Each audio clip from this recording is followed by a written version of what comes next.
Alright guys, it's time to finally do this review.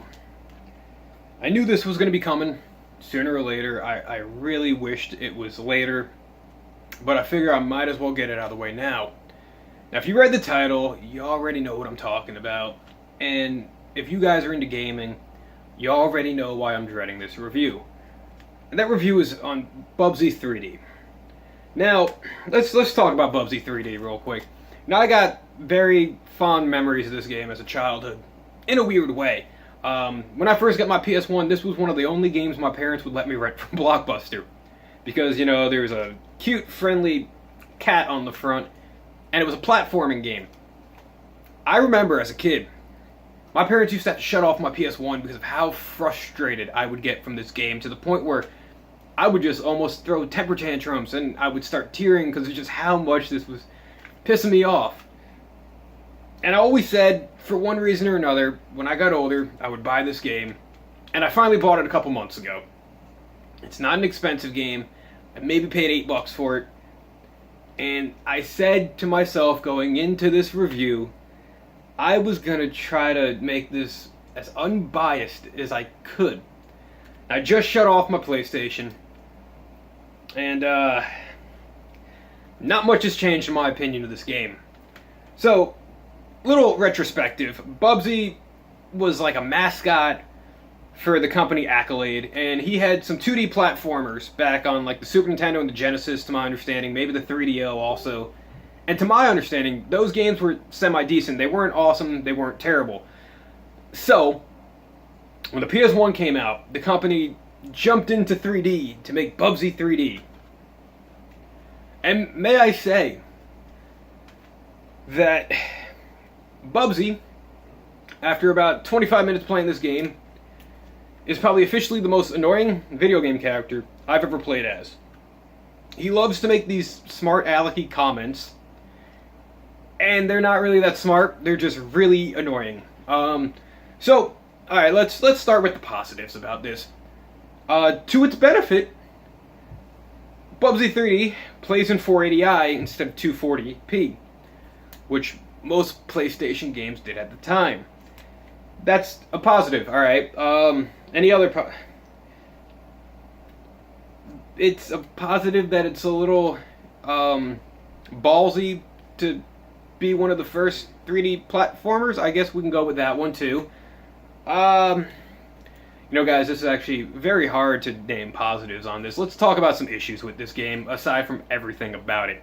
So first off, I understand it's one of like an early 3D platformer, but this game looks like a prototype. A lot of it looks uncompleted. If you guys have ever played this game, you'll know that the stages, especially the first stage, there's colors everywhere. There's a really short draw distance, so you really don't know what you're doing. To attack your enemies with like the atoms, you have to like gobble them up and then like turn, but you can't move forward to shoot them or really be close to them, or they're gonna shoot you first. So that's like a live lost. One of the things I thought was a little funny is that in the first stage, Bubsy's like, "Oh, what's a platforming game without platforms?" Better question is, what's a platforming game with tank controls? Answer: Bubsy 3D. Now, if you guys don't know what tank controls are basically like what the old Resident Evils and Silent Hills had, like those survival horror games where you would have to turn to walk that direction. Like there wasn't like an analog control, it was a turn and a walk. Now, why would you have that in a platforming game where you're supposed to have like a 360 dimension to be running around? I've never played a platformer like that besides Bubsy. And with that being said, some of the issues too is when you're platforming, your distance doesn't really work. There's like no momentum system, which is like cool once you get the hang of it. But if you can't really even like run and jump, it's like really awkward. You can't jump sideways, you have to like turn, jump, and you miss a lot of the platforms, so you end up right back on the ground.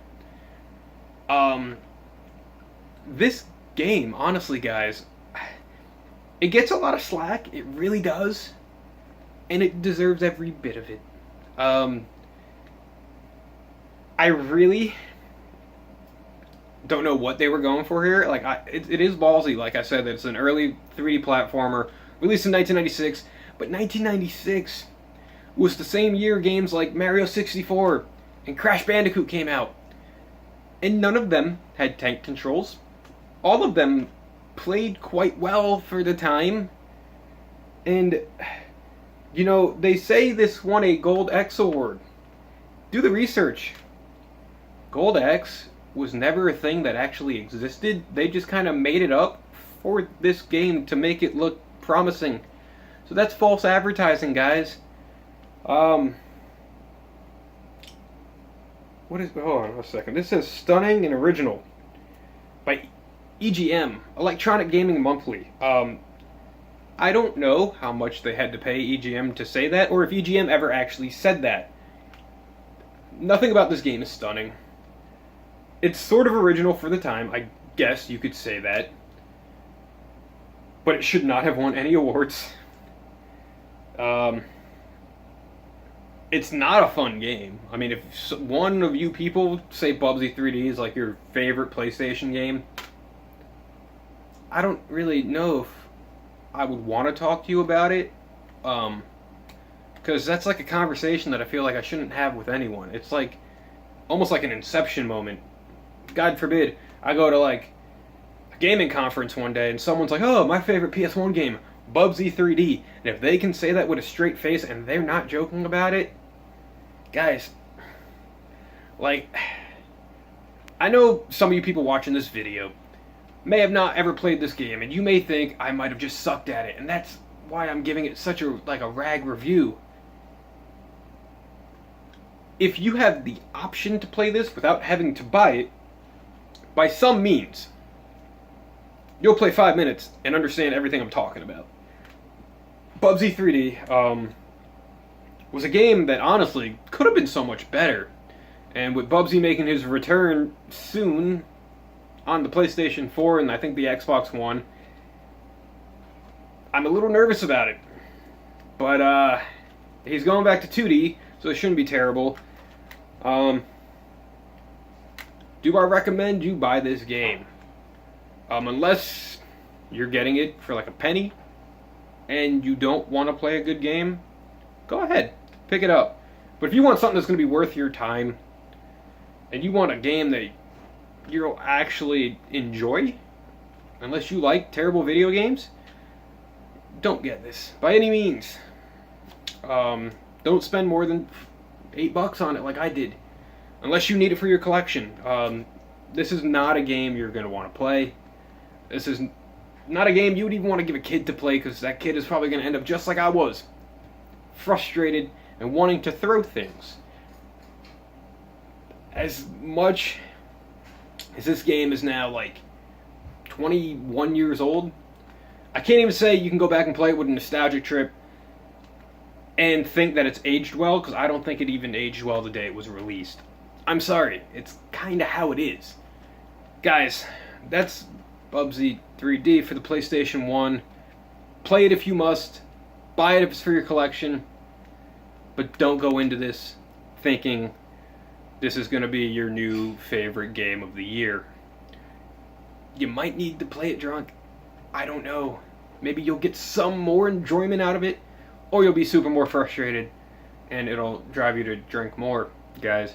That's Bubsy 3D. This review is finally over. Just please don't play this game.